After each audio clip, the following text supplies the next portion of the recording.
injuries, unfortunately, are playing a huge role in this series. Kevin Durant is obviously out, at least for the first 3 games, and we'll see if he plays in 4 or 5, 6 or 7. And what's your gut as we go forward? My gut before the series was that he wasn't going to play again. I'm with you. I still don't believe it.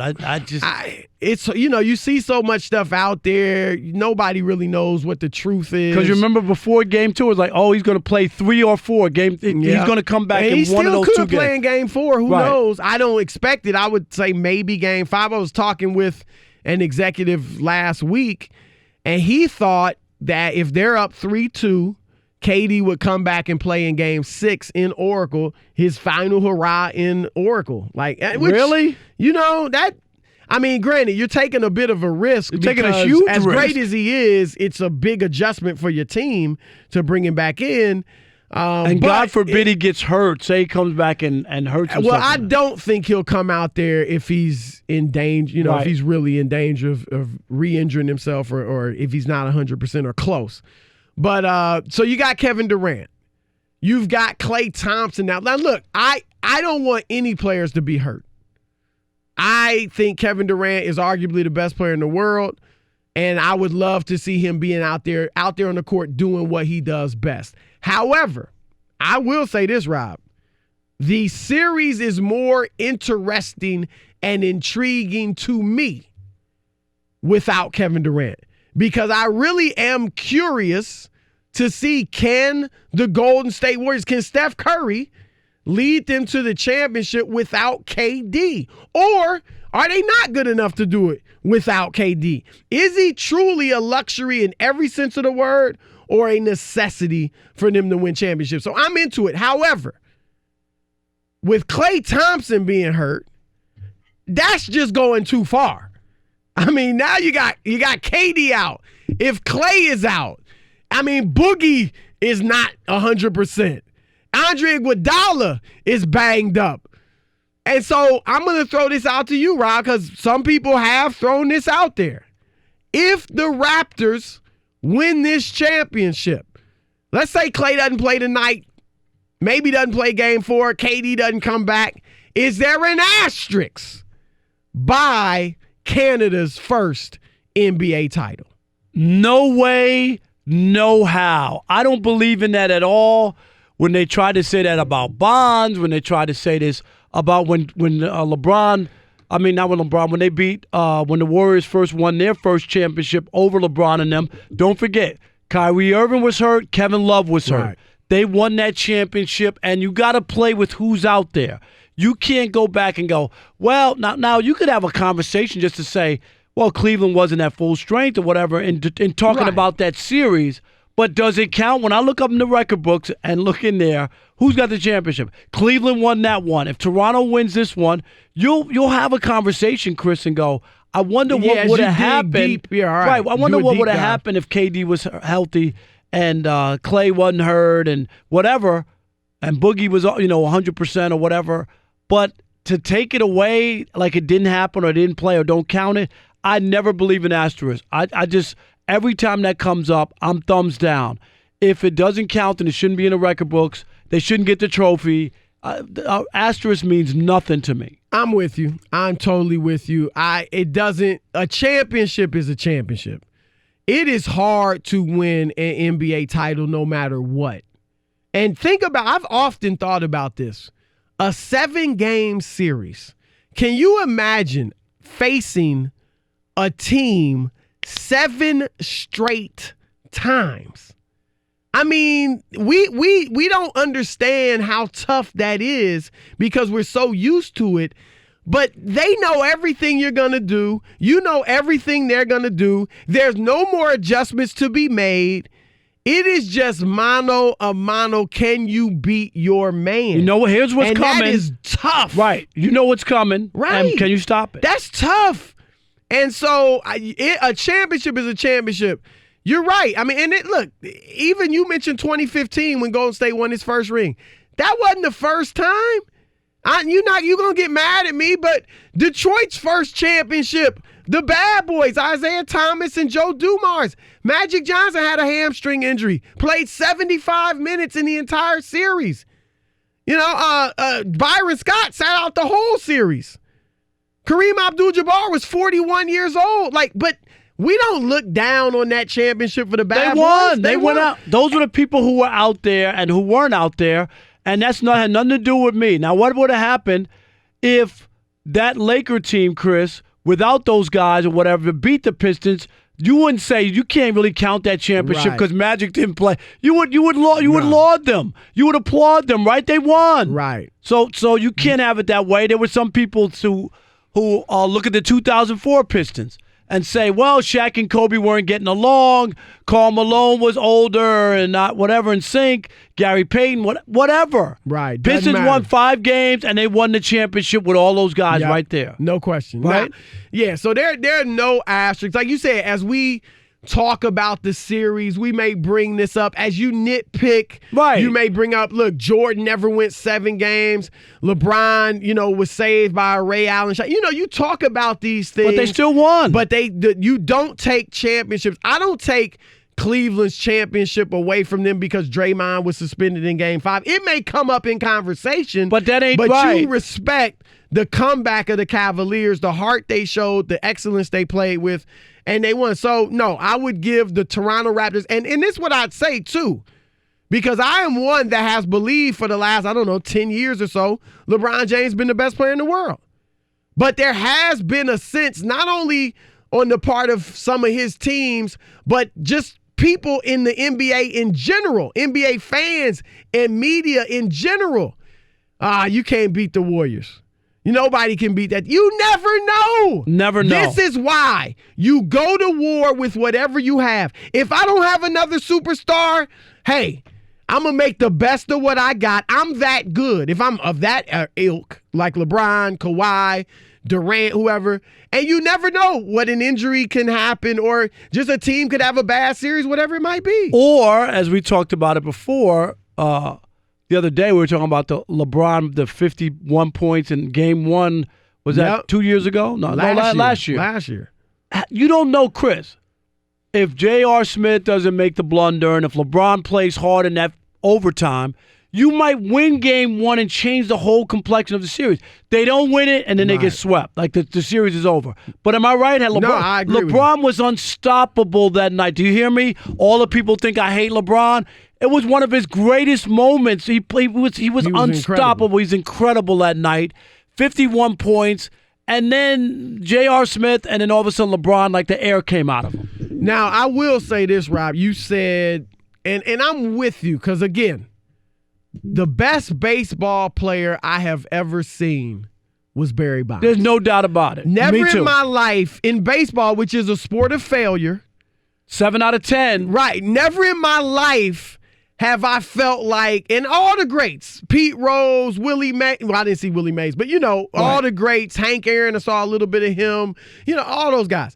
Never in my life have I seen a baseball player where I had to watch every time he was at Every bat. time, if you walk by a TV, right, and Barry Bonds was coming up, you would, stop, and you would watch. You thought he was going to hit a homer. Right. That's, unheard of with a baseball player.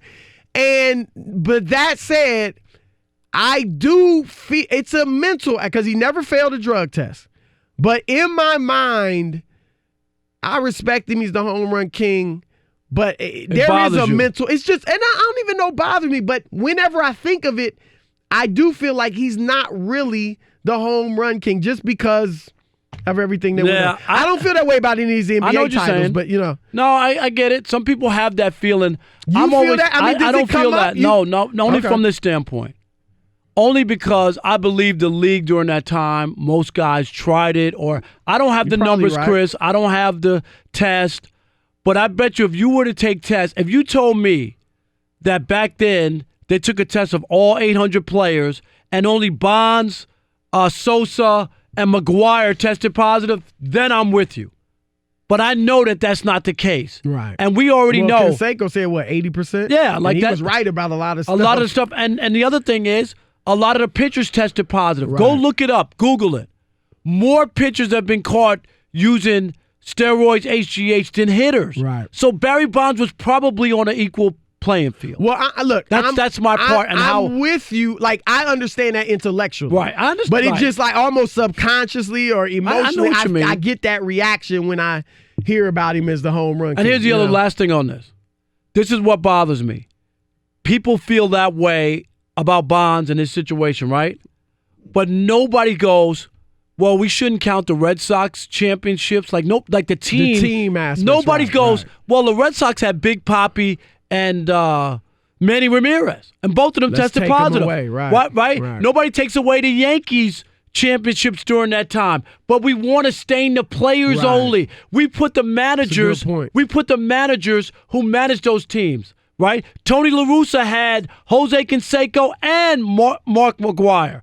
But he's in the Hall of Fame. Joe Torre had a team filled with guys who use steroids.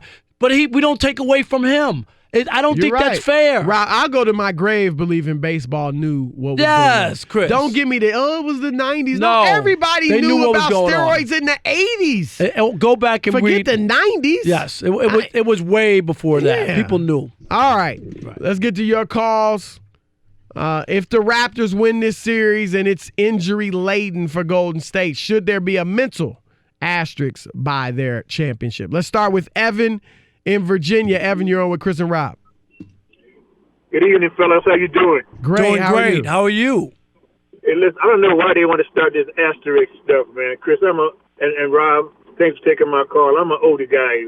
Remember in '83, Philadelphia swept the Lakers. James Worthy missed the whole finals. Right. You know what I mean? The backcourt of the Lakers missed the finals against the Bulls. It's happened. You're right. It's happened a lot. Right. People get hurt. There's injuries in sports. That's where it goes. Why do they say Magic should have 7 titles now because of those injuries if you didn't have them? No, nobody is saying that. That's what happens. You know what I mean? You got to play what you got when the finals comes. Yeah, no doubt about it, Evan. No doubt. Absolutely right. Appreciate the call. Thank you. What about Ellis in Texas? You're on the Odd Couple, Fox Sports Radio. What's up, Ellis? Yes, sir. Thank you guys for taking my call. I don't think it would be an asterisk beside the Raptors after the Raptors do win this championship, mainly because those injuries to the Warriors were self-inflicted. No one undercut them. No one injured them. They injured themselves. No, I mean, if they weren't, I mean, obviously. But I know what he's saying. Like somebody went out of their way to hurt. That would be dirty, right? That'd be different, right? But even then, we've seen was it Magic that threw the elbow? Karl Malone threw an elbow at Isaiah Thomas, crushed Isaiah. That wasn't remember that? Right, but that was in the playoffs. Magic went at Isaiah. Yep. Remember threw the elbow at Isaiah. And was this after they were kissing? You know that was during that, they were right? still tight during that time. This was before they kind of fell out. So. But, yeah, we get it. No question, shouldn't be an asterisk. Let's go to Wes in Vegas. Wes, you're on with the Odd Couple. What's going on, Chris and Rob? As always, I appreciate you taking the call. Thank you. Hey, look, man, there should be absolutely no asterisk in it, and for this reason. In a perfect world, of course, the best 5 would go against the best 5, and then we would see pound for pound who's the best. But we don't live in a perfect world. We live in a world where injuries happen, freak things happen.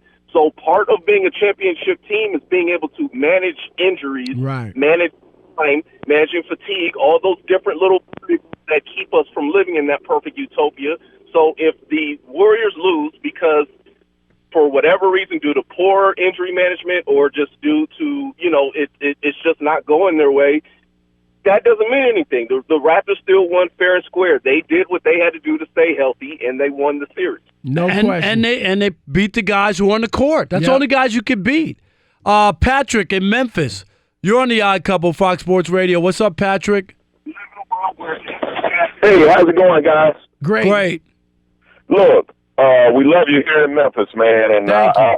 Anybody that's not listening, you're gaining ground here, and keep doing what you're doing. Thank you. This is the part I don't understand when we're talking about Golden State. Other teams in the past have had injuries, and I never heard this narrative. Especially, I'm a Grizzlies fan, of course. You remember when we had them down 3-1, 2-1 in 2015, 2-1. Yeah, we had them. Was it 2-1? 2-1. Okay. Yeah, 2-1. Okay, and they stormed back. We had injuries. You remember the year Was Tony Allen out?